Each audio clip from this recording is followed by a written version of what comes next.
Joining me is the Deputy Prime Minister, Barnaby Joyce, who's also leader of the Nationals. Barnaby Joyce, thank you so much for your time. Now listen, about this latest brawl about flood relief, I like you not throwing away money, but I don't get the politics here. You spent already $1 billion in flood relief just in New South Wales alone. You've promised another $1 billion there, but you wouldn't chip into the New South Wales government's relief package, which is just $112 million, and you wouldn't chip into the Queensland government's package, getting yourself into two damaging brawls with the states. Why don't you just cough up the money and buy some peace? Well, we do cough up the money in the Northern Rivers, and that's incredibly important. We're continually talking to the member there, both Kevin Hogan and Janelle Saffin, and I know that also the member for Richmond have all been in constant contact with the government. What happens is there's a split up between the states and the federal government. So often people say, well, it's the federal government that's responsible for everything except closing state borders, which apparently premiers are responsible for and do with gay abandon. But, you know, we work out, well, what are we prepared to pay for? We've got a massive... I've been negotiating this morning on how much is coming forward for roads to upgrade, which will pick up 80% of the bill on so much of that. So we've got billions of dollars that we've spent, and we've got billions of dollars to go. But obviously within that realm, issues such as the states are supposed to have the primary responsibility in things pertinent to housing, and getting back into your house is a responsibility of the states. They do collect GST revenue. They do have their own budgets, just like us, and we do give money to the states, and money comes from the taxpayers via reason of GST and grants and so many other ways, and they get their money from the royalties for coal and so many other mechanisms of stamp duty, and they have a responsibility to put their hand in their own pocket as well. But rather than have a fight with the states, I'd rather focus on I totally get that. I totally get your argument. And if it wasn't just 1 month from an election, I'd say big tick. But this goes to whether the Prime Minister's office have got political antennae up, because this is costing you bad headlines. Well, we have to, and we are in continual negotiations with the state, with the local members of those areas all the way through Queensland, to make sure we bring about the best outcome.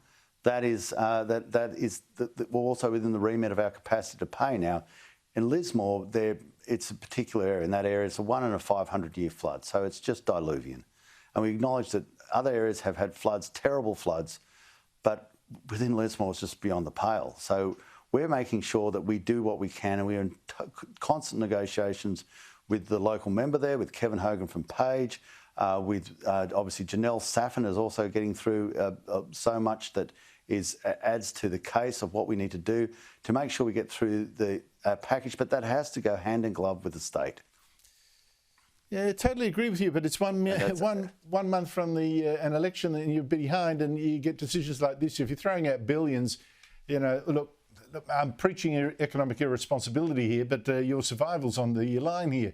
You did say today the government's made an agreement with the United Kingdom and the United States to work on hypersonic missiles that can fly extremely fast. They can dodge as well, which makes them harder to shoot down. Yep. They can reach 2,000 kilometres from our shores.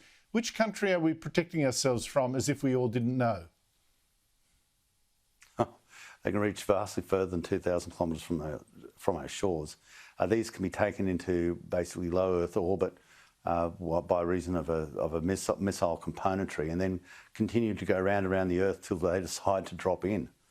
These are beyond the realm. They don't follow the parabolic curve, as you know, of a ballistic missile. These are they're hypersonic and they glide, so they change direction, which means they're very hard to detect and even harder to shoot down. Now, they've been developed by China and Russia, so if you're trying to defend yourself against a armament of another country, and you're asking me which countries have that armament, well, it's China and Russia. Now, we don't want war. That's the biggest thing. Nobody wants war. Everybody loses in wars. People die, people get raped. They are disgusting, horrible things that we should give all our endeavours to bring about peace. But the only way you stop wars is with deterrence. And deterrence, weakness does not stop wars. Strength stops wars. And so we must become as strong as possible, as quickly as possible. And I say that ad nauseum because I mean it. And when we have China who are setting up or trying to set up a naval base in the Solomons, 2,000 kilometres from Australia's coast in Queensland, that is not because they feel there is a threat from New Zealand or a possible attack from the Antarctic. We know who they're focused on there, and we must accept that, and we must deter. And we deter by being strong. And therefore, all the things that we've done in the budget, whether it's building up the Pilbara and accepting you make so much of your wealth from iron ore exports that you've probably never, ever been to, nor will go to Port Hedland, Dampier, the areas where this comes from, where we must invest to make more. And you might have issues with coal, but you have to accept it's New South Wales' largest exports. And the royalties from that pay for your NDIS and your pensions and your healthcare and your education. And we must accept the strength of the industrial city of Gladstone and how important that is to the wealth of our nation. Likewise, in a smaller form, the exports that come from Bundaberg or Townsville, or building the dams so that we can create further wealth, or the railway lines, the inland rail, strengthening our roads. Because it's not just about Defence Force, it's about the budget that sits behind it and the growth of the size of the economy so we can defend ourselves. And I have my mind clearly focused on that.